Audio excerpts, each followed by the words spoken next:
Good afternoon. It's Friday the 3rd of March 2023, just after 1 o'clock. Welcome to UK Column News. Had to think about that for a second. Uh, Joining me in the studio today, Patrick Henningsen, as usual. Thank you very much for joining us, Patrick. Fabulous TGI Fridays, Mike. It is indeed. And we've got Vanessa Beeley from Damascus, as usual, on a Friday. Welcome, Vanessa. We're going to get straight on here with, a bit of lighthearted news to begin with today, because we start with heavy stuff often. But let's start off with... And apologies in advance to the viewers. We're going to be showing you some disturbing images. So we're just sorry about that in advance. So here you go. Here he is, Matt Hancock. And the Guardian's coverage here from Wednesday. Ministers rally behind COVID inquiry after Hancock WhatsApp revelations. So the reason I chose this article was because it had the image, the header image with Matt Hancock and his ghostwriter Isabel Oakeshott with his book that was published in December. Unfortunately, what seems to, let's just bring the Waterstones ad up. Other bookshops do exist, of course. Pandemic Diaries, the inside stories of Britain's battle against COVID. This is how he was trying to present himself. So the question is, let's start off by asking, who is Isabel Oakeshott? Well, of course, she is a journalist for many years, but has also written a number of books, including this one. Isabel Oakeshott runs squealing from David Cameron's Piggate claims. This was Call Me Dave. She was ghostwriting this for Lord Ashcroft. And of course, there was the allegation that David Cameron had been doing strange things with the heads of pigs while he was at Oxford. So anyway, she has published today a statement on the WhatsApp messages. And she says, hard though it may be for him to believe, this isn't about Matt Hancock or indeed any other individual politician. Nor is it about me. The greatest betrayal is of the entire country. We were all let down by the response to the pandemic and repeated unnecessary lockdowns. Children in particular paid a terrible price. Anyone who questioned an approach we now know was fatally flawed was utterly vilified, including highly respected and eminent public health experts, doctors and scientists. So far from being protected, the NHS may never recover, as millions of patients condemned to year-long waiting lists are discovering. Meanwhile, the economy is in smithereens. It's now essential that the public inquiry, set up almost 2 years ago, quickly establishes deadlines for its work and answers the urgent questions about whether lockdown, with all its impacts, was proportionate. These issues must be addressed well before the next general election. Against this backdrop, the Telegraph expose is clearly in the overwhelming public interest. The outpouring of support I and the paper have had from ordinary people who suffered and are still suffering the consequences of the mistakes we were exposing shows how desperately the nation wants answers. I make no apology whatsoever for acting in the national interest. The worst betrayal of all would be to cover up these truths. So that was what she was saying today. But I want to draw everybody's, before I get your comments on this, I want to draw everybody's attention to an article she published in The Spectator in December at the time the book was being released. This was it, The Truth About Matt Hancock. This is what she had to say. The passage of time has not left me any less angry about lockdowns. My blood still boils when I think of the unnecessary suffering, the broken homes, broken businesses, the lost moments with loved ones, the missed cancers and operations, a generation of children scarred forever. The country paid a catastrophic price as each day passes. More evidence emerges that shutting down society for prolonged periods to stop the spread and protect the NHS was a monumental disaster. And then she went on to talk about Hancock himself. In the event, she said, Hancock shared far more than I could ever have imagined.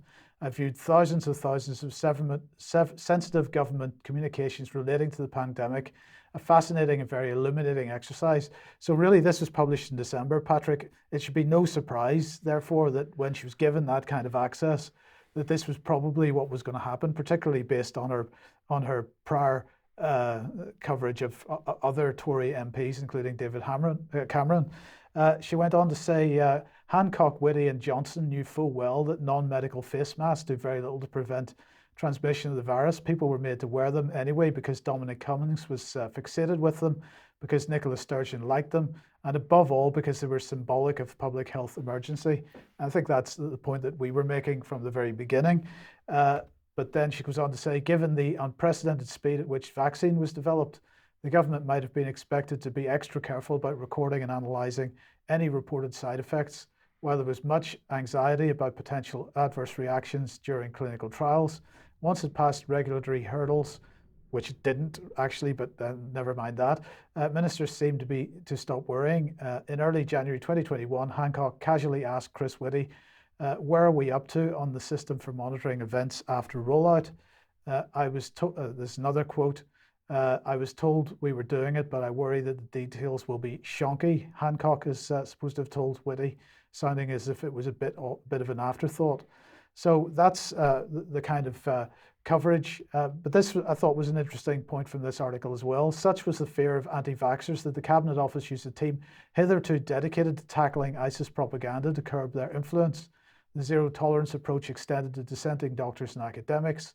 The eminent scientists behind the so-called Barrington Declaration, which argued public health efforts should focus on protecting the most vulnerable while allowing the general population to build up natural immunity to the virus, were widely vilified. Hancock genuinely considered their views a threat to public health. So I don't know what your thoughts are on this. I mean, as I see it, this could be just a pathetic attempt to sell more books. It could be some kind of effort to divert attention away from Boris and Whitty and Valance and so on.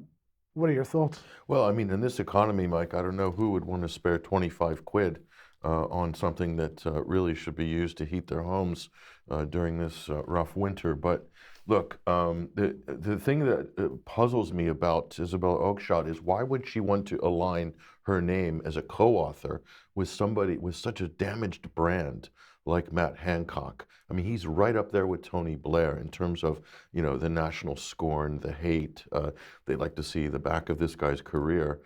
Nobody is as unpopular as Matt Hancock. I think that's why he was dumped, right, as health secretary. But so that puzzles me a little bit. To suspend your disbelief, it gave her access to those thousands of communications. Is that what it was about? It could be, yeah. And so if that's the case, then I could see the method in her madness. But still, she's going to be on the shelves there as co-author next to that man. So I think, you know, if this story didn't break, Mike, that book would be in the clearance section right next to Harry's Spare, which they're giving away at W.H. Smith now, 50% off if you spend more than 20 pounds or something like that. So, yeah, I mean. Vanessa, have you any thoughts on this? No, only really that it kind of either does she know that something else is going to come out about Hancock further down the line, so she's protecting her own derriere right now, or is Hancock being put forward as a fall guy for someone else, either currently or in the future? That's what it kind of, it just smells of a bit of an op for me. Not that I particularly care if Hancock is the fall guy, because he thoroughly deserves it. But that's what it seems like to me. Or as I said, she has inside knowledge that something else is going to come out and hit him in the future, and she wants to distance herself. Yeah, exactly. I think Vanessa's onto something there. I don't know what her relationship is with Boris Johnson, friendly or not, or political allies. Right. Who knows? But certainly anything to take the pressure off Boris, because I still think that there are big plans for Boris, Mike. I don't know exactly what they are. Is it a seat running NATO? Is it a return back to the head of the Tory high table? What do you think that might be? Who knows? But there might be a future for Boris. He still sees himself as having a future. But anyway, let's move on, and let's move on to Ukraine then, Patrick. So here we go. Just a little update here on what's going on in Ukraine. We've got the splash image up here, of course. This is really what it's all about. It's about the photo ops here. The one on the lower left-hand corner is particularly disturbing. We won't harp on that too much, but that's really what it's become. At this point, it's just becoming so farcical now. And you can see the media, especially in the United States, are beginning to turn. This Ukraine fatigue is really, really setting in. And people are saying, well, and not only that, the audit calls are coming from the Republican Congress now. And so this is big trouble here for Europe, because Europe's really going to be caught in the middle of this. You know, how long can you sustain this proxy war? Right. This is the big question. So a little bit of movement here, though, on the negotiations talks. The G20 in Indonesia, Mike. You've got Sergei Lavrov and Tony Blinken. They managed to get together for 10 minutes. Okay, that might not seem like much, but it's something. This is a start. This is the first time I believe that these two have spoken to each other since the hostilities began last late February 2022. So they did reiterate that they both are not in agreement on anything, and I believe even Lavrov got up and walked out during one point with, I think it was a German delegation, were making accusations at Russia. So all in all, this was a very uncomfortable exchange. However, there's some progress here because at least they talked. So this might be perhaps, prelude to something else. So that's good news, I think. I'll take that as a positive. But Zelensky might have overstepped the bounds a little bit. Okay, so he was holding court on one of these sort of highly produced stage panel things. He seems to be doing more media than he is doing anything else. I guess they're in a war, supposedly, maybe not in Kiev. But so Biden's left last week, and so Zelensky. So he made a comment here about what is going to happen if we don't support Ukraine with more money and weapons in perpetuity. But listen to this. The U.S. will have to send their sons and daughters exactly the same way as we are sending their sons and daughters to war, and they will have to fight because it's NATO that we're talking about, and they will be dying, God forbid, because it's a horrible thing. I don't think so. No. Not going to happen. Okay, so the Dwarf King has overstepped the mark big time. There's a huge backlash from this. So he's doing the old neocon talking point. We need to fight. You got to fight them over here, the Russians, so you don't have to fight them over at home, sort of thing. And so he's basically saying that you're going to end up fighting the Russians if you don't back us to the hilt forever. Right. Basically, total. Like, where's the end of this conflict? And this is what people are asking now.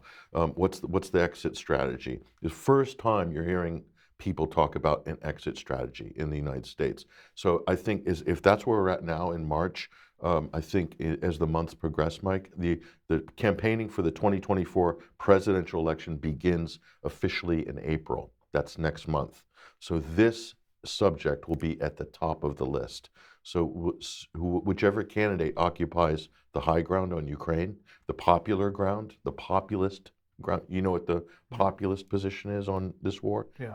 It's get out, basically. So the media won't be able to do too much because I think the people are going to speak on this. So I think that you're going to see some movement on this. I don't know how and what it's going to be, but Biden administration in a very, very tight corner increasingly on this.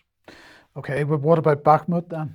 So Bakhmut, you reported on this earlier in the week with UK Column, a little update here. So this turned up here on Ukrainian and Russian Telegram here on the eve of the final abandonment of Bakhmut. The armed forces of Ukraine began large-scale mining of buildings. TM62M anti-tank mines are used as explosives, intersections, and tank hazardous areas in the city and its surroundings. So this has been validated. These mines have been delivered and supplied to the Ukrainian forces. I've seen other videos of this. But this is what we're doing with our money, Mike. We're mining the country. And I don't have to tell you, and nobody listening should be under any illusions of the dangers that these mines pose to people years and years after the conflict. They're still cleaning these up in Lebanon. They will be cleaning them up in Syria. They'll be cleaning up in Afghanistan and still in Iraq, okay? Absolute terrible policy by NATO to supply these and to pay for them as well. So, I mean, this should be a question on the floor of the House of Commons. Why on earth are we pumping so much money into this war and then landmines? It's incredible. In an area where they're losing, clearly the Ukrainian armed forces are being driven out. Right. So it's crazy. Right. And what about Poland then? Well, this is the big takeaway here, Mike. So increasingly, this is a really good piece by French human rights lawyer Arnaud Devalet. And he's saying Poland is now angling to become Washington's most reliable partner in Europe. This is a very, very important point going on here. Okay, so if there's no military victory to be had in Ukraine by the United States and NATO, then what will be the consolation prize? And according to this author, the consolation prize is to push the Iron Curtain, the new Iron Curtain, further east, so Poland becomes the new sort of permanent footprint for the United States militarily and NATO, and that goes with all the other bells and whistles, not just troops, but also missile defense and other assets, okay? So Poland is now being strong-armed and given a lot of money, by the way, by Western governments, by NATO, by the United States. And so certain people are being promoted in the Polish political hierarchy who are on board with this agenda. So this would be the takeaway, this would be the win, as well as NATO expansion, a la Finland and Hungary, which I believe we'll touch on. Oh, we will touch on. We'll touch on a I bit. mean, what I'd say about this is going to create quite a lot of reaction from the Polish public, because the U.S. has been moving material and arms into and through Poland in order to get to Lithuania and Latvia and Estonia and so on for many years. And local populations have had real problems with U.S. servicemen in their areas. So the U.S. being there is already deeply unpopular with the public, but it's the government continues to pursue this policy. In the reports that we're getting, Mike, from a lot of activists and people I know personally, is that the censorship in Poland with Facebook and social media, the pressure from the Polish government on social media platforms to censor is huge. And so in terms of free speech, that's something that's being, these talking points and this agenda is being heavily enforced by the Polish state. They're meeting people, there's been arrests, door knocks, morning raids, and things like that. So the peace movement in Poland is being suppressed, as is any criticism of NATO. So it is quite heavy-handed. And I think there's quite a lot of evidence now, if you look at social media on this, and there's a lot of people talking about it. Where's that pressure coming from? Washington? Yeah. Good question. Good question. What about Serbia? So this is another key sort of sideshow that is becoming more and more in focus. Okay, so the EU and the US have been, especially this week, this is an older article, but this really illustrates the issue really well. But last week, the EU issued their sort of memorandum to Serbia, or early this week, late last week. And so there's a lot of pressure to accept or recognize Kosovo as some sort of a deal or quid pro quo. And there's President Vučić there. And so the pressure's coming, and this is a politically difficult issue for Serbia, okay, for a number of different reasons. So that I don't know if we have an additional slide on this. Yeah, so we thought we'd pull this one up here. I believe this is a little bit of a correction here. So this is Ursula von der Leyen, and they've sort of fixed it here. The recognition of two separatist territories, in Serbia is a blatant violation of international law. You can see they're pastiching Ukraine here. And they've basically substituted everything that Ursula von der Leyen is saying about Ukraine with Serbia and Kosovo, and it's actually correct. So this is the problem that NATO, the EU, and the West are in, is they pretty much like destroyed the Helsinki final act, Mike, which was that no borders will move after World War II. The borders are fixed, but we destroyed that with the dismemberment of Yugoslavia, and then creating, worse than that, they've created a NATO protectorate in the middle of Europe, which is called Kosovo, which all of the people, not all the countries around want to recognize. So this is a big problem. Right. So they're really trying to force the issue now, because they have to resolve this, because if the EU, the United States, NATO don't resolve this Kosovo issue, it's a thorn in their side, and it's a complete example of hypocrisy, because they then can't enforce this line they're having now in Crimea. Victoria Nuland and Washington taking a hard line on Crimea, saying this is unilateral secession, this cannot stand in the rules-based international order. And Kosovo is like a giant wart or a boil on Europe that Russia can just come along and pop at any moment. In the literary sense, Mike, it's so hypocritical. So this is the conundrum they're in, and there's no escape. They can't wash away the sins of the Yugoslavian war, and this is why the West will have struggle to have credibility going forward, trying to enforce this sanctimonious line on Crimea and Donbass. Yeah, indeed. Right, well, let's look at one sanctimonious individual who, of course, is Jens Stoltenberg. He was in, as we reported earlier in the week, he was in Finland on Tuesday. Next week, he's in Sweden, and he's absolutely determined to try and get the expansion of NATO on its way. But he's got two problems. First of all, as we know, he's got the problem with Turkey. And in fact, Turkey not even prepared to accept supporting sanctions. So this is the Turkish foreign minister day before yesterday saying, it's not about Russia. We also don't support sanctions against Iran or any other country. I noticed he didn't mention Syria there. But the point is, he's saying they will not join in unilateral sanctions unless they're supported or backed by the United Nations. They're not going to get involved. They're also not supporting Sweden and Finland joining at the moment. Joining NATO, but they're not alone, because Viktor Orban has moved into the fray as well. And he's saying that while we support Sweden and Finland's accession to NATO in principle, we first need to have serious discussions. And so this is now being discussed. Yeah. He's now being discussed in the Parliament, and in fact, the vote has been pushed back, as you say. So it's very unclear at this stage what Hungary is going to agree with respect to this, but they are still finding that Sweden and Finland joining NATO a pretty contentious issue.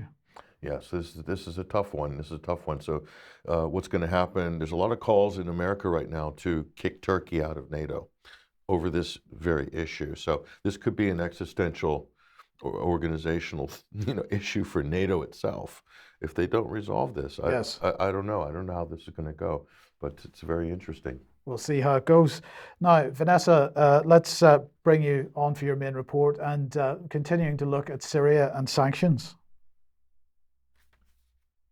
Basically, what I'm looking at today are the way that the US and the UK, who, by the way, have not delivered any one package of humanitarian aid to the 80% of the Syrian population under the Syrian government protection, and are instead, as I said last week, totally focused on the northwest, which is controlled by Al-Qaeda or Hayat Tahrir al-Sham, which is the current branding under the control of Abu Muhammad Jolani.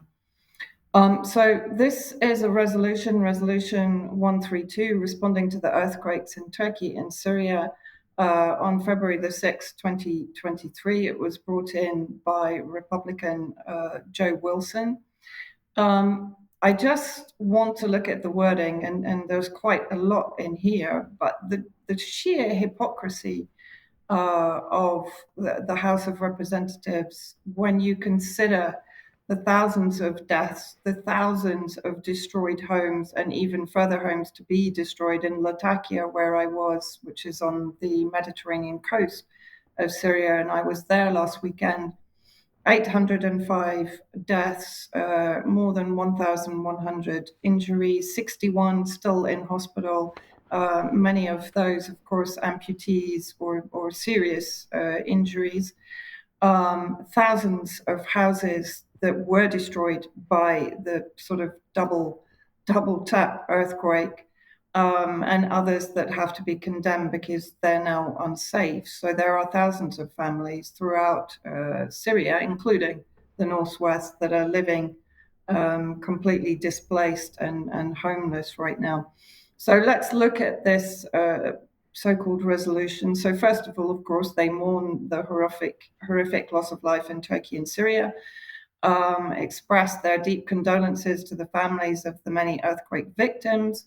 And here we start. I mean, this is quite incredible. Even a House of Representatives resolution starts almost immediately by promoting the MI6 CIA white helmets. So here we have applauds the heroic work of humanitarian aid and rescue workers on the ground to save lives and provide care for victims. including United States Agency for International Development, urban search and rescue teams. Well, that's the white helmets. And in fact, in this one sentence, they give them sort of multiple monikers as if to draw attention to them even more. The armed forces of the United States, which, by the way, are occupying the northeast of Syria and yet didn't come to the help of the Syrian people. And as we know, to the contrary, they're sent ISIS terrorists to attack civilians east of Homs, which was then followed by an attack on an American base in the northeast, killing one officer and at least 2 soldiers, which was then retaliated to by the Israeli attack. The US basically called Israel and said, just demonstrate what will happen if attacks on our bases continues. And what did Israel do? It targeted 6 sites inside Syria, killing majority civilians. So including members of such armed forces stationed in Turkey at the Incirlik Air Force Base, the Syrian Civil Defense, so this is the second mention of them, otherwise known as the White Helmets.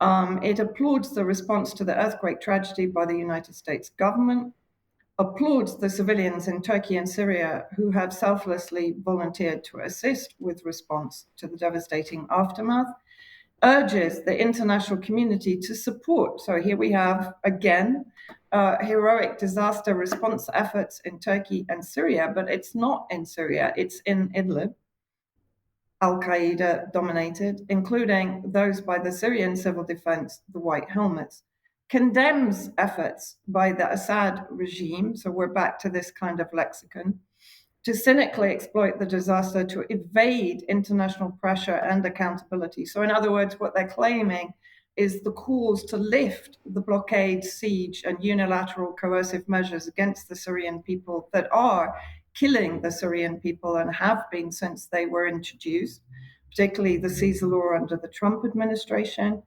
They're now trying to lump the blame for that also on President Assad.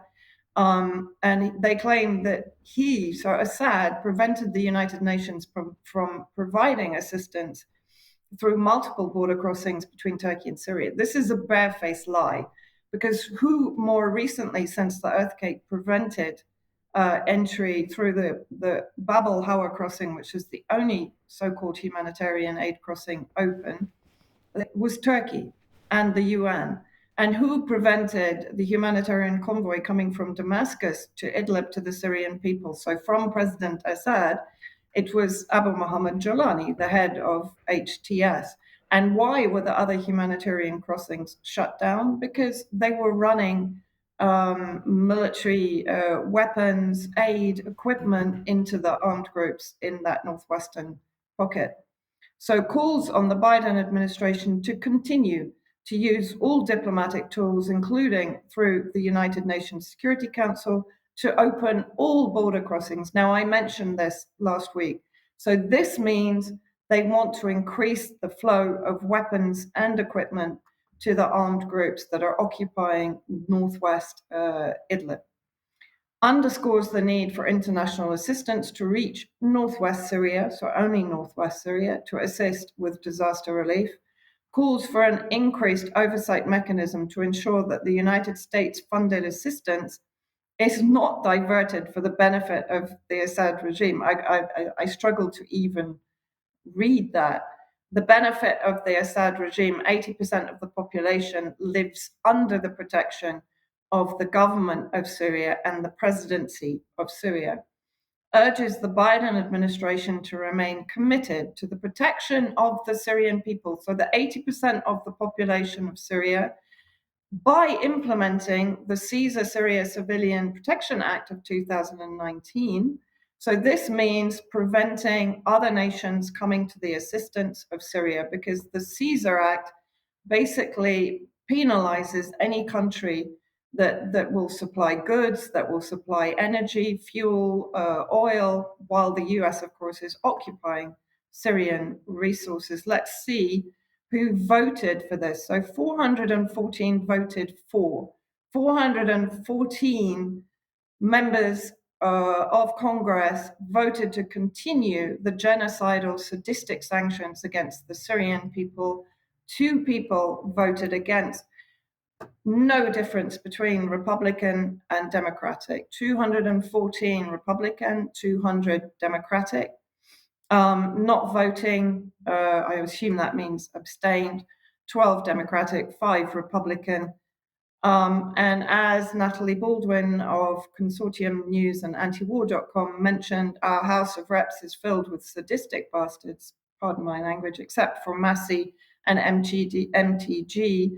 Only Thomas Massey and Marjorie Taylor Greene voted against the resolution to maintain sanctions on Syria after the earthquake tragedy.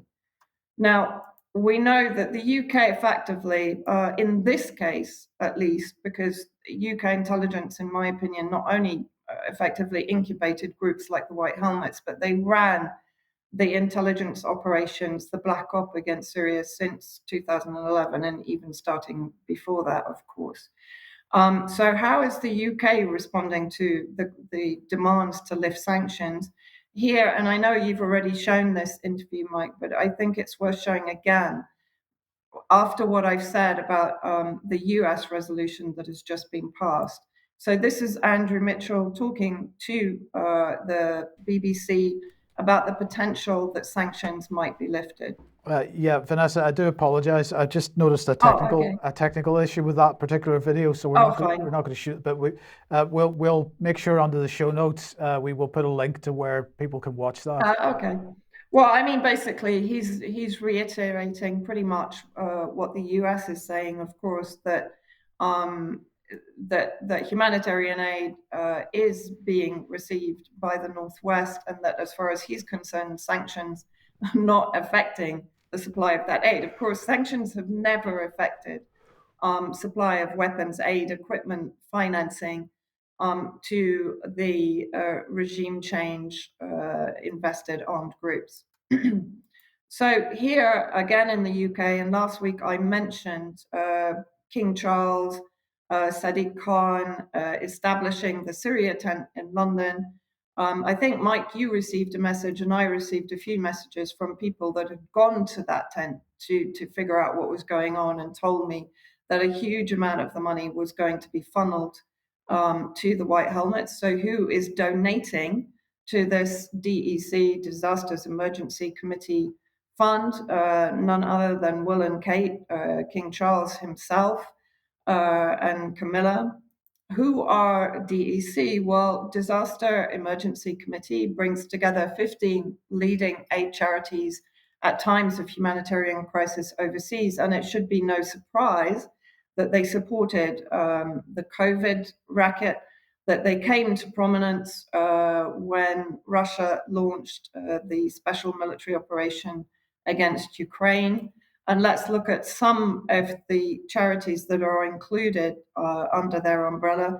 And so I can immediately point out CARE, the International Rescue Committee, which I think is David Miliband, Islamic Relief, Oxfam, British Red Cross, Save the Children's on there also, but I haven't included it in the slide. All of those organizations have been involved in the funding and support of subsidiary NGOs that are working alongside the armed groups in Syria, including the White Helmets. So on the 23rd of February, after 2 weeks, they announced that they had raised 100 million. Again, this will only be going into the Northwest, controlled by Al-Qaeda. And a lot of people have been contacting me to say, well, how can we figure out whether an NGO is genuine, whether it is sending aid to all of Syria? Ask them. Because if they are not affected by the sanctions, I would suggest they're only sending aid into the Northwest. Ask them if they're sending into other areas of Syria, and if they claim that they are doing so, ask them if they're working directly with the Syrian government, or if not, who are they working with? Keep asking questions, and if you get answers, please send them to UK Column. If a fundraiser is using celebrity cult pushes for their fund, you can almost automatically assume that this is not going to be helping the bulk of the Syrian people. Now, I touched on last week on what do the West and Israel want to do in Syria. Please do go to my Substack and watch the latest interview I did with ConvoCouch, where I actually talk about the post-earthquake roadmap for Syria according to Western hegemons. And of course, within that, I include Israel, Saudi Arabia, Qatar. Saudi Arabia and Qatar are now also pouring money into the West. Everyone is seeing this, the earthquake tragedy, as an opportunity to revive their agenda. Now, what is their agenda? Looking at this map, I apologize. I had to do it very quickly this morning. But I wanted to just give people an idea, because I know when I'm talking about places in Syria, it's very hard to follow exactly what I mean. So if we go from the west of Syria, the northwest, the Idlib pocket that I'm talking about, and of course, Al-Qaeda doesn't control all of Idlib. The southern area is now back under the control of the Syrian Arab Army. But if we then go eastwards, so if we imagine all of Idlib being under the control of Al-Qaeda, that means Abu Muhammad Julani, who is the US and one can assume by default the UK asset in Idlib. But then if we go eastwards, you have Aleppo. Now, Turkey has, from the beginning of this conflict, had Aleppo in its sights. In 2012, the Tawhid Brigade was the armed group that invaded the industrial and residential and suburban areas of Aleppo and took control.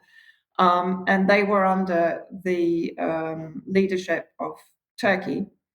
If we continue eastwards, so the Turkish presence continues all along that northern border on the pretense, of course, of protecting itself against the US-backed Kurdish Contras. And if you imagine that black line dropping down to the red line, so eating up a huge amount of, I think it's about 30,000 square kilometers of Syrian territory, until you get over to the northeast, which is currently occupied by the United States, again, following the black line down.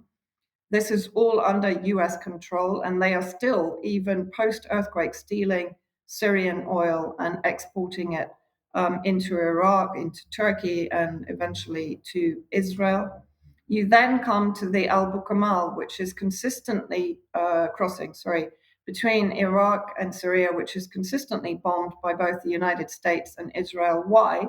Because that is the only opening between Iraq and Syria that is allowing humanitarian aid, food, oil from Iran in particular, from Iran through Iraq and into Syria to the Syrian people. So that's the only opening on this border. Continue down the black line to Al Tanif, which is the largest American military illegal base in Syria, which has a 55-kilometer exclusion zone around it imposed by the US, in which they recruit, train, and equip armed groups, including ISIS. If you head kind of northwest from Al Tanif, you'll see the red blob there, which was the latest ISIS attack on civilians, killing 53 civilians and kidnapping dozens to the east of Homs. So you can see quite easily who is controlling those ISIS operations. Continue the black line down to Sweda. Now, this is where those red circles that I've sort of linked across to the Lebanese border, this is where Israel perceives that it wants to increase its influence by using the Druze community in Sweda. They already have control of Walid Jumblat's Druze community in Lebanon. In Dara, the US has been re-releasing ISIS operatives in Dara. There are current Syrian Arab Army operations to try and get rid of them in Dara and in Quneitra. So effectively, the US and Israel see a line going across from the end of the black line across all the red blobs to Lebanon, where there is actually an air base in that area on the border with Lebanon, and taking control of all of this territory. Now, I'm not saying that they are going to succeed, but what this shows you is the very big threat to Syria now, particularly with the influx of weapons and financing to the armed groups in the northern regions. And effectively, what it's looking at doing, and Victoria Newland spoke about the annexation of the northeast as the autonomous region under the control of the Kurdish countries. So Syria will effectively gradually be shrunken down into a central state, with the only friendly border being their Mediterranean coast and with Lebanon. And of course, Lebanon has been put into economic freefall. Syed Nasrallah is talking about this, and he is effectively currently threatening the US and Israel that if they continue with this policy, in his words, there will be inconceivable ramifications for both the US and for Israel. So the situation is returning to a sort of high intensity conflict at the moment. Then I want to come back to the fact that we mentioned last week the white helmets and their heavy equipment that they apparently claim they don't have, and that's why all of the financing is coming into them. Now, I just want to ask a question here. This was a tweet put out by Riyad al-Saleh in the last couple of days. The White Helmets teams preparing roads and floors for sheltering camps for earthquake survivors in the city of Jindara, so just to the north of Aleppo. Let's have a look at the photo. I mean, let's remark on the heavy equipment that they appear to have. But to me, Mike and Pat, this looks very much like the preparation of a runway. I could be wrong, but it would be very strategically placed just to the north of Aleppo on the basis that the West is looking to retake that territory, and potentially it's certainly in their roadmap to have control of Aleppo. And then finally, I want to draw people's attention to the End the Siege campaign, which has been put together across 14 countries: Jordan, Palestine, Egypt, Yemen, Tunisia, Canada, Morocco, Lebanon, Algeria, UK, Slovakia, Ireland, Germany, and the US. There is an event in California, in LA.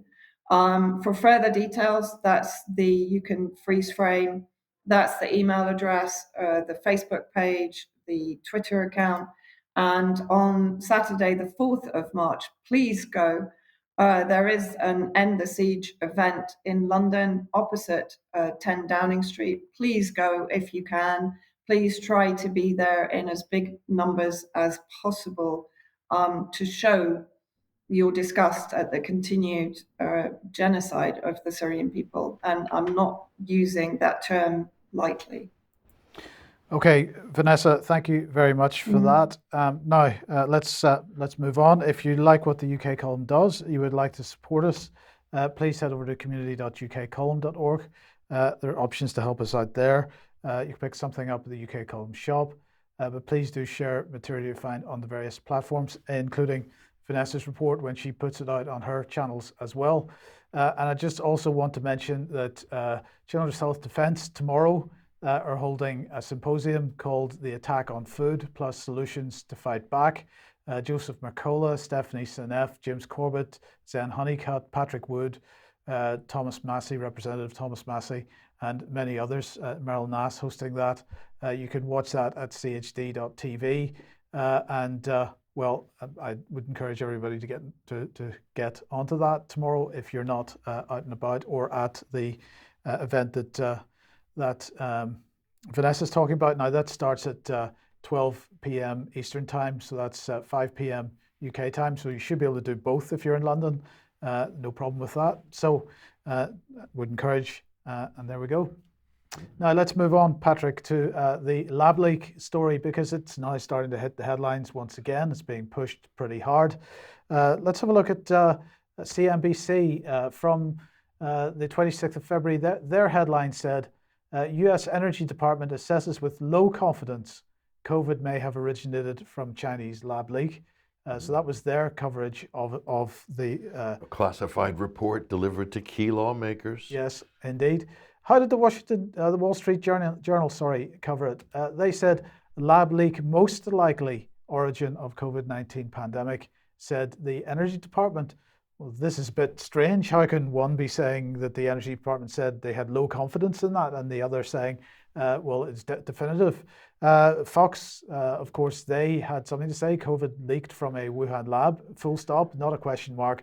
So that's a definitive statement. Here's how we hold China and Fauci accountable. And here's another one. COVID came from the Wuhan Institute of Virology. So the question... And he said, the author, Brad, this is a popular blog, by the way, he says, I'll bet my life on it. Yeah. So Brad's bet his life on it. Brad at Substack there, Euphoric Recall. So the question is, who's pushing this narrative? Well, let's go back to Fox again and a little piece of video. Well, just have a watch of this. The FBI has for quite some time now assessed that the origins of the pandemic are most likely a potential lab incident in Wuhan. Here you're talking about a potential leak from a Chinese government-controlled lab that killed millions of Americans. So it's all potential, but nonetheless, that potentiality and low confidence allows to have definitive headlines and stories in the press. First question, Mike, why is the Department of Energy opining on a microscopic biological pandemic issue? First question. Second question, the most discredited and politicized agency in the United States government right now is guess who? The Department of Energy? No, it'll be the the Federal Bureau of Investigation. Oh, well, that one, the right, FBI. Okay. So, like, why are they involved in this? I mean, they don't have a crack team of people scrubbing up virus particles or anything like that. Mike, the timing of this just smacks of politics. It seems like Washington's decided this is going to be the narrative. It's going to be lab leak or lab release. Leave everybody guessing as to which that might be. And then we're going to move forward and sort of use this as the new scapegoat for COVID, for countermeasures, for everything? Well, the scores on the doors, Patrick, are that if you went back to 2021, of the 9 U.S. intelligence agencies, the assessment from 6 of them was that it was natural transmission. 1 was for lab leak, and 2 were undecided. And we move forward to 2023, and now it's, well, according to the Wall Street Journal, it's this low confidence one, but it's now been changed to 5, 2, and 2. So it's definitely an effort, it seems, to get intelligence agencies to move in this direction. Are you getting a WMD vibe off this, Mike? We're coming to that. So look, let's see what the Chinese had to say. The FBI has... Sorry. Here's Mao Ling, and she said this. China strongly opposes political manipulation of the origins tracing issue in any form. Putting the intelligence community in charge for a matter of science is a clear sign that the issue has been politicized. She went on to say, given the US intelligence community's track record of making up stories, there is little, if any, credibility in their conclusions. And I think this is a very fair point. Now, I just want to make this point as well. Who has been pushing the lab leak story as hard as he possibly can in the UK for the last two years? That is none other than Richard Dearlove, the former head of MI6. Interesting. This is what he had to say some time ago. I do not think that this pandemic started as an accident. It raises the issue if China were ever to admit their responsibility. Does it pay reparations? So, right? This is how far the... Well, the reparations talking point, that's what neocons and Republicans are saying in the United States now. Trillions in reparations for the damage to the U.S. economy they want China to pay. So he was pushing this 2 years ago. I think it will make every country in the world rethink how it treats its relationship with China. The People's Republic of China is a pretty terrifying regime and does some things we consider unacceptable and extreme in silencing opposition to the official line of the government. The hypocrisy in this is unbelievable. We don't know that's what's happened, but a lot of data has probably been destroyed or made to disappear, so it's going to be difficult to prove. Definitely the case for a gain of function chimera being the cause of the pandemic. We'll come on to that a little later. This is why scientific analysis is now so important, because although that can't prove the case 100%, the thorough biochemical analysis puts the weight of evidence to this being a man-made lab experiment, a natural virus that's been enhanced. China was originally let off the hook. I think the problem was the style of the Trump regime. A lot of people understandably found it hard to go along with his more outlandish allegations. But here's the thing. Patrick, we have been accused of being mouthpieces for Russian narratives. Undoubtedly, some will accuse us of being mouthpieces for China narratives here. But my question to you and to everybody that's watching this is, how many times have we been hoodwinked by the intelligence community and encouraged through politicized mechanisms? The intelligence community has lied to us time after time after time.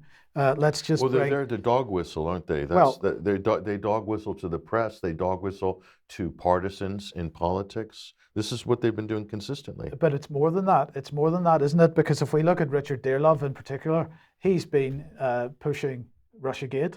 Well, it's right there. Orbis Business Intelligence. That's the source of all this stuff, isn't it? Christopher Steele, Stefan Halper, Alexander Downer, Lexi Downer, Joseph Mifsud, and of course Felix Sater, all pointing their finger, and they ended up getting George Papadopoulos banged up for nothing.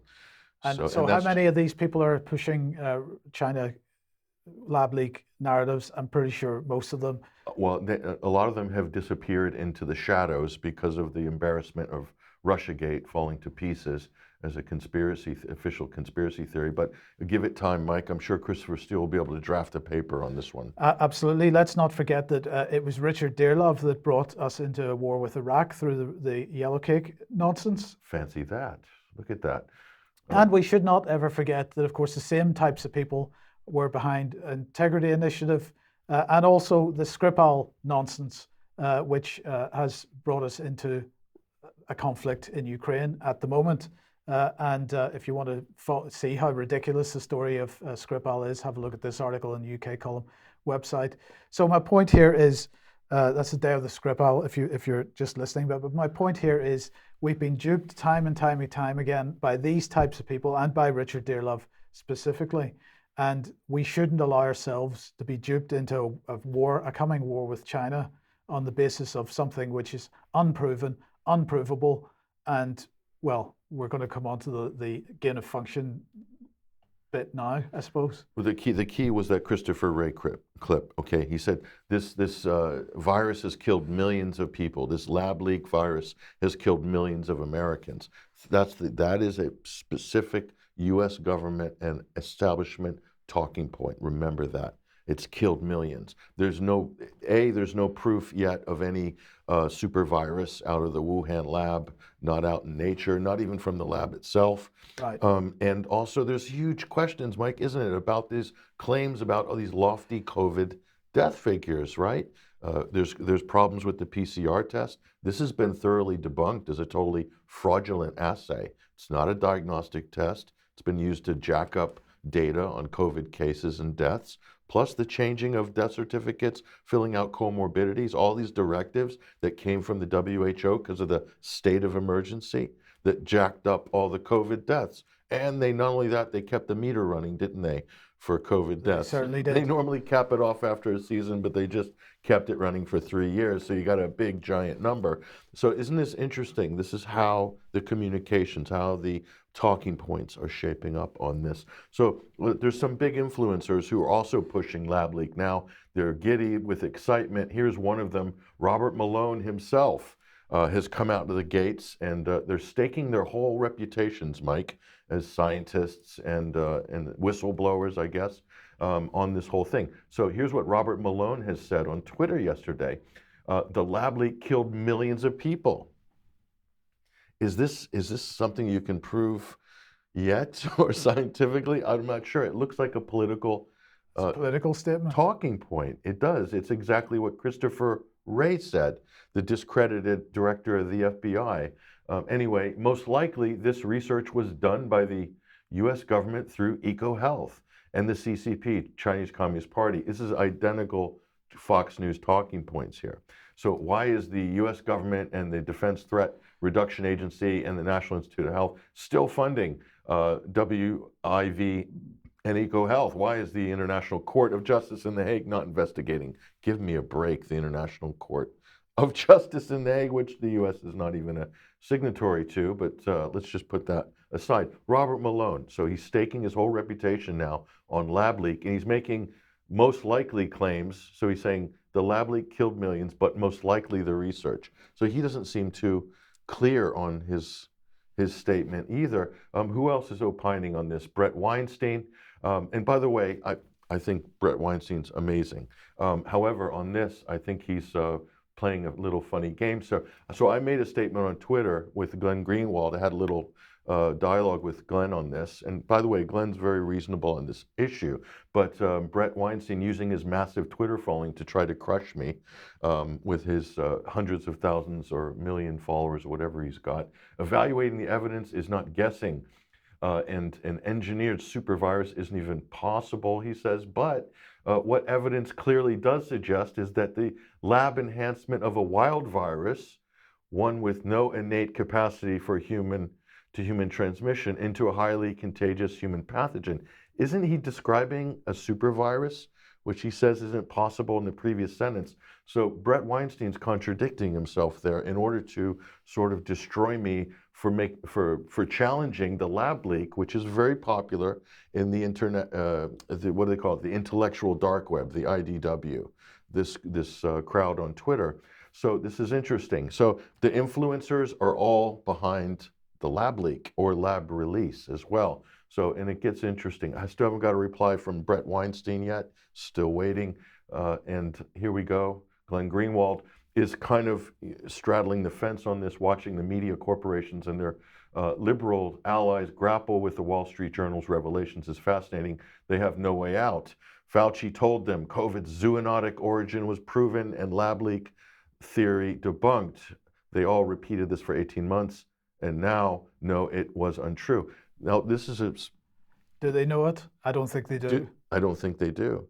And how can you debunk something? And of course, the lab leak story says that Fauci was involved in the research. So what he's effectively doing there is attempting to put some credibility on the whole narrative. Yeah, he is. He's basically saying because it was denied by the media that somehow that's proof that it's a legitimate theory, but it's still a theory. And we'll show you why it's still a theory in a second here. And even Jay Bhattacharya is staking his reputation on lab leak. He's released tons of tweets on this. Fantastic timeline, says Jay Bhattacharya here from Stanford University. Great Barrington Declaration, and he's a great guy as well. I think these are all great guys. I think they're just wrong on this. He's saying the leak hypothesis from a putative conspiracy to legitimate science, says Jay Bhattacharya. Great Barrington Declaration. We need to see the science. These are big influencers here. So they're all rallying around this theory, and they're sure that it's the case. They're sure that it's happening here. And here's Vivek Ramaswamy. He's running for president on the Republican ticket. He's your sort of Andrew Yang, Republican-style Andrew Yang, tech entrepreneur, fund manager, really good on the ESGs and opposing the Great Reset. He's saying there's no justice without accountability. We now know COVID-19 started in a Chinese lab, says Vivek Ramaswamy. We must unapologetically hold accountable the culprits who lied about both in the US and in China. I'll discuss this more on Mornings Maria. So he's on Fox News opining on this as well here, Mike. So this is interesting. They're all lining up. Everybody's got a consensus on this. So isn't this interesting? All these rebels who position themselves as rebels, suddenly they believe the U.S. government now this week, and they're all backing the U.S. government's official conspiracy theory. The irony of this is just too much to ignore, Mike. And so let's take a look at this lab leak situation. And this is the arguments that are being constructed here. So it must be true. The lab leak must be true because Department of Energy and the U.S. government sources say it might be low confidence, high confidence, not sure. Not sure here. So here's what people are saying, but Fauci's emails. So there was these leaked emails from Fauci, remember that? Yes. And they're saying, because they mentioned the furin cleavage site, and then Fauci said it could be a lab leak or whatever. So is that evidence of a lab leak? No. It's evidence of emails by Fauci is what it is. It doesn't actually prove a lab leak, a lab release, or anything. We're still looking for the virus, Mike. We still can't find this super virus. Next, but the MSM and big tech were censoring lab leak early in 2020. Well, there's two reasons why they're doing that, which are well known by now. One is because Trump was touting China virus on every press conference, and so big tech went into full damage control mode and wanted to shut down that talking point. Yeah, but that was in the United States. In the UK, in the meantime, they were all, citing the reports from Richard Dearlove. From Dearlove. Okay, so in the UK was a different thing going on here. So that kind of blows this defense out of the water, doesn't it? Right. So, and I personally think, Mike, that early in the so-called pandemic, the government, big tech, and we now know that government was directing big tech censorship because of the Twitter files. They wanted people focused on lockdowns, social distancing, masks, rule of six, all working from home, vaccine coming up, they're getting ready for the vaccine rollout. So they didn't want to confuse the narrative, I think, early on. Right. So that it makes sense. Now they're happy. The vaccine rollout's falling apart. It's a debacle. Now comes lab leak. Now the government in 2023 are backing lab leak. Now the timing is right for that government official conspiracy theory now to go into the mainstream media in order to deflect from the disaster that's COVID policies and a disastrous vaccine rollout. And so here's the next. But the NIH, Fauci's agency, the NIAID, they funded gain of research in Wuhan. That's evidence of what? It's evidence of funding gain of research. It's not evidence. We still haven't found this super virus. Where is the super virus? We don't know. And where is the gain of function results? Has anybody published any gain of function results? We'll show you that in a minute, because there seems to be nothing in the world of virology. So this is hugely, I think, over-exaggerated the significance of gain of function. It's a great talking point, though, and it's driving the Twitter sphere, it's driving the media crazy on this here. And here's another one. But Peter Daszak and Eco Health Alliance were looking for bat coronaviruses near Wuhan. Is that evidence of a super virus or a lab leak? No, it's evidence of Eco Health Alliance, who are creaming in millions and millions of dollars hunting for viruses around the world, in Vietnam, in China, in Africa, and they're backed by the pharmaceutical industry, they're backed by the US government. They have the power to help declare, quote, pandemics. And we all know how lucrative it is when you have the power to declare pandemics. Would you say, Mike, there's a lot of well-heeled stakeholders that benefit from pandemics? Just a few. Would you say? So we need to look at Eco Health Alliance and Peter Daszak, who's an interesting, not a scientist, he's British, and he seems to be in the interesting catbird seat there, making all this work. Maybe he's reading the same stuff John Dearlove's reading. I don't know, but we're just spitballing there. So anyway, so when you see the arguments, we're just saying to people, look, these are logical fallacies. They don't prove anything. And we'll show you how bad this gets in just a second here. This is a good article by the Off Guardian, Kit Knightley. Headline, no, COVID still doesn't come from a lab. And what the point he makes here, Mike, is if you buy lab leak, you then endorse all of the COVID policies. And it lets the government off the hook, because they'll say, well, we secretly knew it was a China virus, a lab leak, and we did everything we can to protect our people. And Big Pharma gets off the hook because they say, well, we rushed the vaccine, but we tried. You see? So lab leak is like the cure, the long-term cure for all the rampant failures of government and all the reckless policies. So it does get them off the hook, and it opens the door for more of the same in the future, if you believe in this. Not only that, and it opens the door for a new war on bioterror, a war on bioterror. So a whole gravy train of biosurveillance, militarized applications, DARPA projects. The UK and the US will probably lead in that, like they did in the war on terror, okay, which is we're still stuck with all the war on terror, Department of Homeland Security, all of that. And of course, it also drives the narrative that China is an enemy to be feared. And by the way, we're heading to war with China within the next 5 or 6 years. So don't worry about that. So does anybody think maybe the United States kind of duped and set up China there by planting those little projects? I think it's a possibility. I think it's a strong possibility. So here, look at this. Even, okay, now this is J.J. Coe. Now he was the founder of Drastic. They were a pandemic information and data analysis group early on that got good traction in the U.S. mainstream media. So he's a mainstream biogeneticist guy in the U.S., okay, fairly high level. And he's basically saying, he's backing off the lab leak theory. He's saying that it's not plausible at all because gain of function is completely overblown. He said you can't do all the things that they're claiming theoretically that gain of function does. And so this is an interesting piece. That's Michael Sanger, who's also very, I think, pretty even-handed as a pundit. He's right up there with Mark Changizi in that sort of team reality group there on social media. And this is on Substack, The New Normal. Michael Sanger, good column there. Interesting take here. So that's a mainstream virology guy saying lab leak, and he's also saying the PCR test was basically ridiculous, and it ramped up all the cases. So all the things that we're saying, this person's saying, and some of his colleagues are saying the same. So the breach in the narrative here is interesting.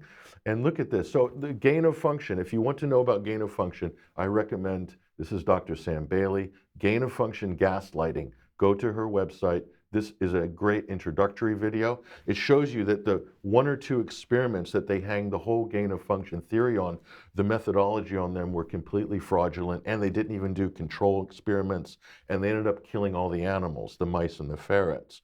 And then they wrote down, because the animals died of being injected with all these different things, they said it must be a supervirus. So the fraud on some of these experiments is now being exposed. And then also this one, gain of function garbage, that's the sort of sequel to that one. And she really just lays it out in a way that I don't think anybody else has done. And all of these are footnoted with all of the scientific papers, Mike. So the notes on these and the footnotes on these videos are, you know, absolutely comprehensive. So if you want to check that out. And so think about this for a minute. And you remember this slide that we introduced when we talked about the Department of Defense front-running this whole operation. That was at the end of January, I believe, and out of BARDA. So this was a DoD operation. So think about this. They have total liability, accountability shield because it's a military operation, no congressional oversight, the PrEP Act to protect it. And so all they have to do now is come and say, well, it was a biological threat from China, and we knew it. And so this is why, so we justify all of these things, rushing the vaccine, skipping FDA normal approvals, forget about safe and effective. We're sorry about that. Forget about informed consent. These were countermeasures to counter a Chinese virus from a lab. It justifies the whole military shape of the pandemic countermeasures. And we know that it's a military operation because all this has been released and is now public now, or known in the public anyway, Mike, in just the last couple of weeks. So, and if you want more details on this, you go to this really good article here by Freddie Ponton about the military rollout of Operation Warp Speed, and the UK and Europe were part of that, and we'll talk about that next week. NATO's role in the vaccine rollout here. Our COVID-19 vaccines and military biodefense response gone terribly wrong? Well, I think the answer is starting to make itself known now. Okay, so one of the other big stories in the UK press at the moment, Patrick, is Manchester Arena bombing. And so here's the Daily Mail. Security services could have stopped Manchester Arena attack if they acted on intelligence, and bomber's own family holds significant responsibility for his radicalization, damning report finds. This is one of those 5-year waits, isn't it? The typical inquiry, got a retired judge fronting this. And of course, it's like we didn't do enough. We should have done more surveillance. We should have acted on intelligence. We should have invoked our prevent strategy. We could have saved lives in Manchester. That's the narrative after a 5-year inquiry, Mike. So people have waited 5 years for this. And let's just dig a little bit deeper here. And it becomes less impressive the deeper you go. So none of Salman Beatty's family, his parents or older brothers, or etc., they didn't cooperate, not surprisingly, with the public inquiry. So Abedi, this is the alleged bomber here, or the bomber, 22 at the time of the bombing, and Hashim, I believe that's his brother, 2 years junior, who were jailed for life for his part in the plot, had both traveled from their home in South Manchester with their father in Libya during the Libyan War in 2011. So during the civil war there, they were likely to be involved in fighting. They were involved in fighting.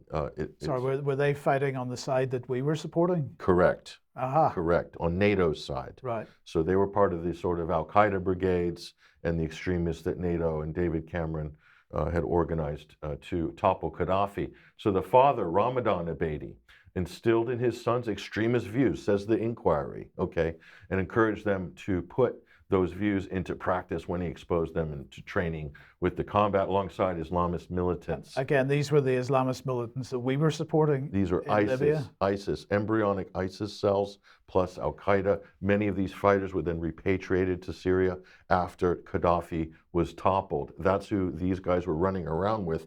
And the British government were fully aware of it. NATO's fully aware of it, and we'll show you that as well. So Sir John, this is the head of the inquiry, Sir John's report, it is possible that had either of them been referred to the government's anti-terror scheme PREVENT, there may have been some positive benefit. You got to be kidding me. Okay, isn't PREVENT supposed to pick up signals, right, of radicalization? Were there any signals in advance? Well, let's take a look. So that's what the report's saying. If they would have been referred to PREVENT, it would have saved lives and de-radicalized them. But this is completely contradicted by the facts. So we're questioning this inquiry that, what is this, a whitewash? Because look at this, Mike. Manchester bombing timeline, how the bomber was on MI5's radar 20 times before the bombing. Was this not enough from 2010 to trigger the PREVENT mechanism, right? So look at this. This starts in 2010. He's on their radar. All these Operation Camellia. He's been flagged through all of these different operations by the security services. And reading this, it's so comprehensive. Hanging out with ISIS recruiters here, caught up in text message groups, going to and fro, plus the trips to Libya, back again. Mike, what does this look like? Well, it reminds me a lot of events that take place in the United States where you know, mass shooters are known to the FBI and so on.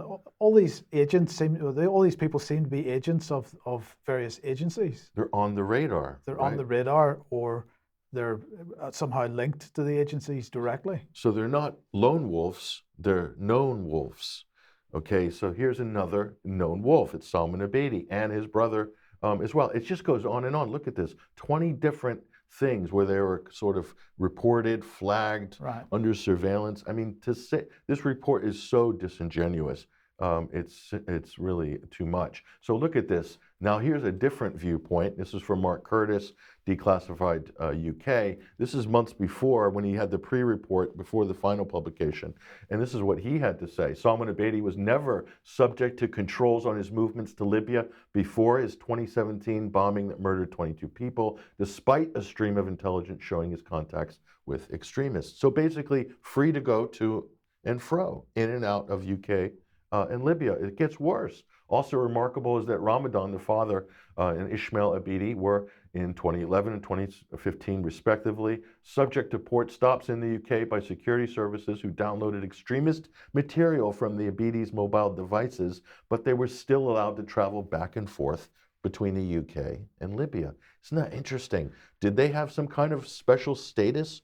Were they involved in some special groups? Were they working for, you know, clandestine agencies? Were they informants? Were they fighters? I mean, obviously they're one of the above. The security services did nothing to stop and reportedly encouraged British Libyan radicals such as the Abedis to fight against Muammar Gaddafi's regime in the war in Libya to topple him in 2011, Mike. And so this is interesting. Here's the one we flagged. Look at this. Dominic Scally, Manchester Greater Police, told the inquiry the national priority was Syria, and for every individual who traveled to Syria, we had a plan for how they were going to receive them back where they are. Well, that's interesting, isn't it? So that's the Organization of Foreign Fighters from the UK. Certainly that's what it looks like. He didn't mean to say that, but he sort of said the quiet part out loud, Mike. So, but Libya, he said, was a very different matter. For those who had legitimate reasons to travel there, I'm not aware of us necessarily tracking any Libyan fighters. And yet they were stopped, and their phones, they had material downloaded from their phones. So how is he not aware of that? So clearly this is a laissez-faire policy. And mind you, many of the Libyan fighters went to fight in Syria. That's a fact that's omitted from this as well. But here, look at this. Abdullah's lawyers wrote, it is important to remember that participation in the Libyan revolution against Gaddafi's regime was never regarded as terrorism by the British government. Isn't that an incredible statement? Nobody from the UK who fought in the Libyan, quote, revolution against Gaddafi's regime has been prosecuted for terrorist offenses upon their return to the UK, even though they were working in sort of Al-Qaeda and ISIS cells, so known Islamist extremist cells. Isn't that not an extraordinary statement? And look at this. So we go back a little further, and Manchester bomber was a UK ally. This is Mark Curtis again. So the father was clearly part of the NATO rebel groups, okay? So with direction and command and control from NATO and probably the UK Army as well. So I mean, this is well documented by now. And on top of that, I just want to remind people, a year before the Manchester bombing in 2017, they did a live terrorist drill at the Trafford Center with crisis actors. Take a look at this video. Frighteningly realistic. A shopping centre in Manchester transformed into our worst nightmare. The scene of a terror attack. This blood and these screams, fake here though. Emergency services taking part in a major anti-terror exercise overnight at the Trafford Centre. Armed with machine guns, officers testing their response to a potential Paris or Brussels type attack on British soil. A threat at the forefront of so many minds.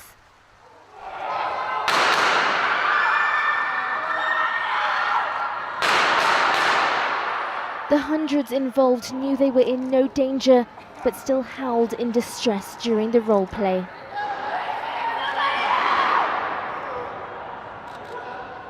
Greater Manchester Police, the North West Counter-Terrorism Unit and the North West Ambulance Service being tested, none knowing exactly how the mock attack would unfold.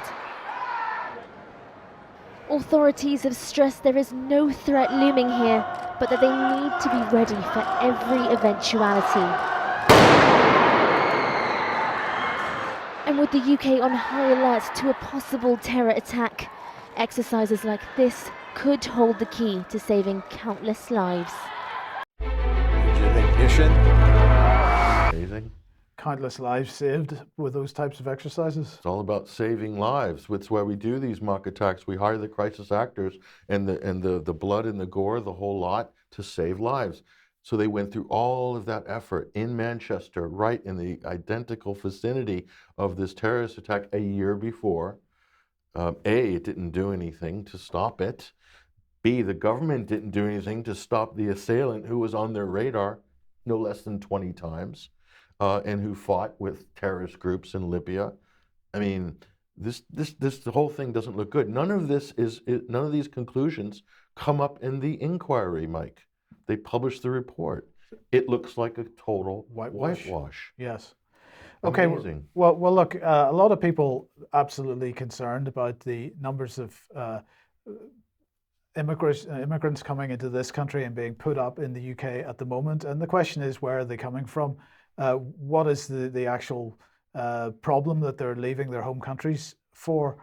But I just wanted to put this on screen. Now, we missed this at the time, and I want to say thanks to Vanessa for sending this through to me earlier today. This is from the 2nd of March, 2023. So I suppose that was only yesterday. But anyway, hands off UK aid for the world's poorest and most vulnerable countries, demands the International Development Committee. The government must put the UK's old budget beyond the reach of Home Office and ring fence it to spend in the world's poorest and most vulnerable countries, the International Development Committee has urged today. Now, why would the Home Office be getting access to international development money? This is what I can't work out, or couldn't work out at first glance anyway, because of course the Home Office is nothing to do with international development, and this the international development money is managed by the Foreign Commonwealth and Development Agency. So let's just have a look and see what this says. In a searingly concise report of 14 paragraphs, the committee sets out the evidence to demonstrate that the world's poorest countries are being shortchanged as a result of other government departments raiding the Foreign Commonwealth and Development Office's aid budget. Meanwhile, the aid budget has been cut to 0.55% of gross national income, and aid programs which support the world's poorest people overseas have been disproportionately cut, despite the committee's attempts to seek information through parliamentary questions, written evidence, and an evidence session featuring ministers from HM Treasury, the Home Office, and the FCDO. The government has refused to provide up-to-date statistics on how it spends aid in the UK. This is aid that's supposed to go outside the UK, is being spent in the UK. Foreign aid. Foreign aid. Parliament cannot adequately hold the government to account when the information provided is, quotes, woefully inadequate and willfully opaque, says MPs. So let's look at a paragraph from the report itself. This is talking about aid spending on refugees in the UK. The use of the term refugees is not necessarily appropriate here. They're certainly immigrants, but whether they're refugees, I don't think is proven.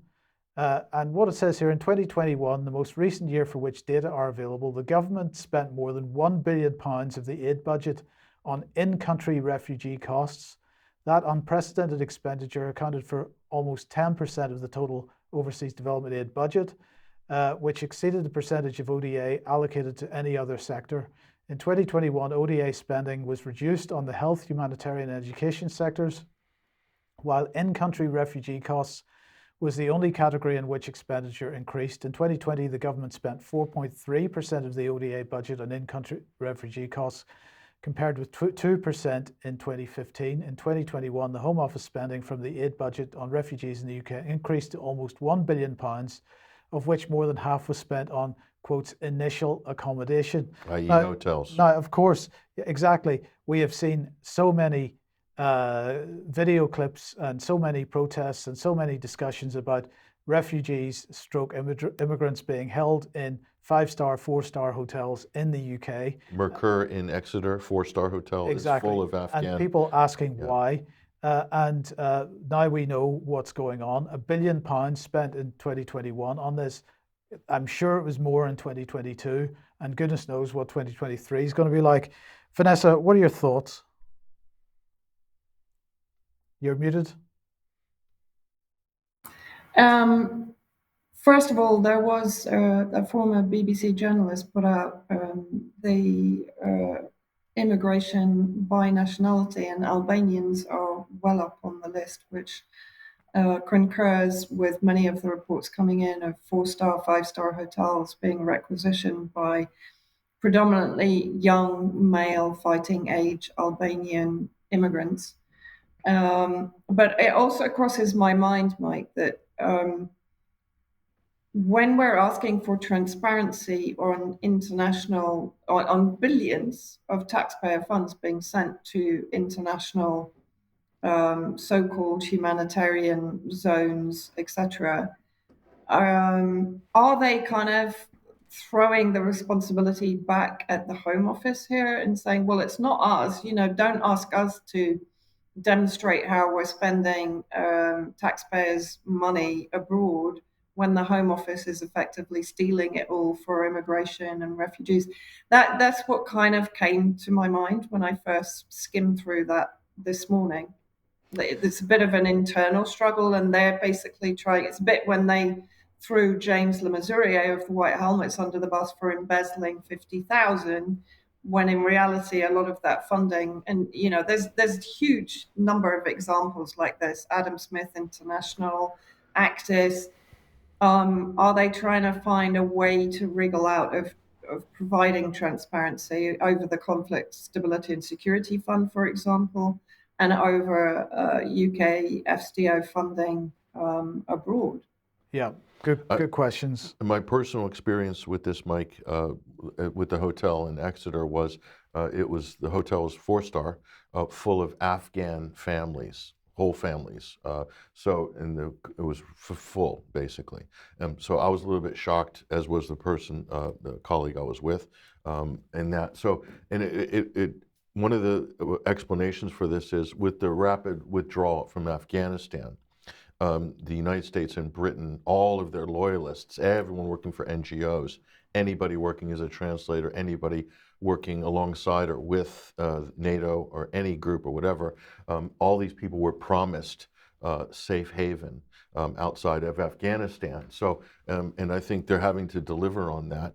Not only that, this is also the future opposition government from when we go back to bomb and reinvade Afghanistan, and it's almost certain that the West will at some point, because that's a key juncture on Chinese Belt and Road Initiative. So it's a familiar pattern, Mike, which is bomb, invade, and then take as many, create a brain drain, take the middle class, any kids, run them through British, U.S. universities, get them into NGOs, and set them up for a future in politics, either in Europe or the West, or back to form the future of Afghanistan or Syria or Libya or Iraq, etc. So this is a familiar pattern. This is how you do empire in the 21st century. Yeah. That's how you erect and manage your fifth column overseas, prepare it to return to power after a regime change war. And now we get a clue about how much money is actually being spent on this. Okay, look, we're well over time, so we've got to end there. I want to say thank you very much to Patrick and Vanessa for joining us today. We'll be back in a few minutes if you're a UK Column member for some extra, a couple of bits that we have to cover there. Otherwise, have a great weekend. We will see you at 1 p.m. as usual on Monday. See you then. Bye-bye.